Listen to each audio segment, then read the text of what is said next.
Hi dear friends, welcome back to my channel. ഇന്ന് ഞാൻ ഒരു അവൽ മിൽക്ക് ഷേക്കാണ് ഉണ്ടാക്കാൻ പോകുന്നത്. ഇത് വ്യത്യസ്ത രീതികളിൽ ഉണ്ടാക്കാം. ഞാനിവിടെ വളരെ സിമ്പിളായിട്ടാണ് ഉണ്ടാക്കുന്നത്.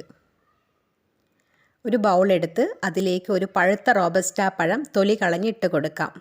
മൈസൂർ പഴമാണെങ്കിൽ 2 എണ്ണമെങ്കിലും എടുക്കണം. ഇതിനെ ഫോർക്ക് ഉപയോഗിച്ച് നന്നായിട്ട് ഉടച്ചു കൊടുക്കാം. ഇപ്പം നന്നായി ഉടഞ്ഞു വന്നിട്ടുണ്ട്. ഇതിലേക്ക് 3 സ്പൂൺ പഞ്ചസാര ചേർത്ത് നന്നായിട്ട് മിക്സ് ചെയ്യാം.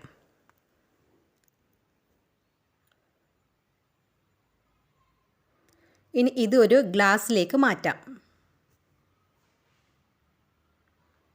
ഒരു അര ഗ്ലാസ് കട്ടപ്പാൽ ഒരു മിക്സിയിലിട്ട് അടിച്ചത് ഒഴിച്ചു കൊടുക്കാം. ഇനി ഇതിലേക്ക് കുറച്ച് നിലക്കടലയും ടൂറ്റി ഫ്രൂട്ടിയും കാഷ്യൂ നട്ട്സും ചേർത്ത് കൊടുക്കാം.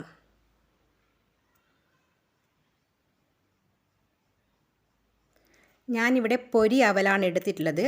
അത് 2 സ്പൂൺ ഇട്ട് കൊടുക്കാം.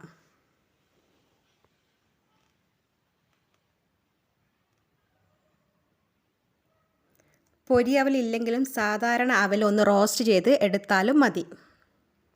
1 സ്പൂൺ ബൂസ്റ്റിൻ്റെ പൗഡർ കൂടി ചേർത്തിട്ടുണ്ട്. അത് ഷൂട്ട് ചെയ്യാൻ മറന്നു പോയതാണ്. ഇനി ഇതിൻ്റെ മുകളിലായിട്ട് കുറച്ച് നട്ട്സ് കൂടി ചേർത്ത് കൊടുക്കാം. ഇനി ഇതിലേക്ക് തണുത്ത ഒരു അര ഗ്ലാസ് പാൽ ഒഴിച്ച് കൊടുക്കാം. അതിൻ്റെ മുകളിലായിട്ട് ഒരു സ്കൂപ്പ് വാനില ഐസ്ക്രീമും കൂടി ചേർത്ത് കൊടുക്കുന്നുണ്ട്.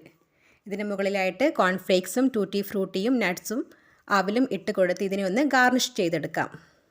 നല്ല ടേസ്റ്റി ആയിട്ടുള്ള അവൽ മിൽക്ക് ഷേക്ക് ഇവിടെ റെഡി ആയിട്ടുണ്ട്. ഇത് 1 ഗ്ലാസ് കഴിച്ചാൽ വയറ് നിറയും. എല്ലാവരും ഇതൊന്ന് ഉണ്ടാക്കി നോക്കി അഭിപ്രായം അറിയിക്കുമല്ലോ. താങ്ക്